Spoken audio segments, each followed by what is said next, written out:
Hi everyone, Christine Ravesi-Weinstein here. So I went for a run today. I'm not actually immediate post run right now, but I went for a run earlier today. And for those of you who don't know, I'm currently training for a half marathon, and I'm in the 2-week period just up to the race. So I'm in what we call the taper period. And so today's run was a little bit difficult. It was challenging for me. And the reason being was because I had to really consider how long I ran time-wise. So I'm supposed to be cutting down on my mileage and cutting back on the lengths of the runs that I go on. And I find it to be really difficult. And the reason is because as someone who has anxiety, I always worry if it's good enough.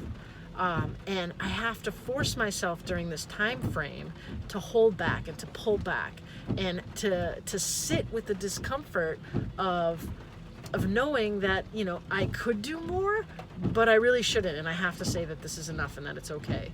And for our students who suffer from anxiety, this is a really, really difficult lesson for them to come to learn. I mean, as someone that's had anxiety my whole life, it's still hard for me to come to terms with.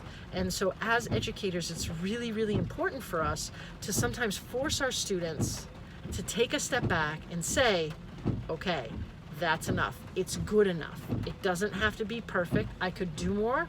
I could give a little more, but in the end, it might do more harm than good. And that's really what I was battling with this morning. And that's what a lot of our students with anxiety battle with all the time. They don't know when to stop because they're so anxious to be perfect.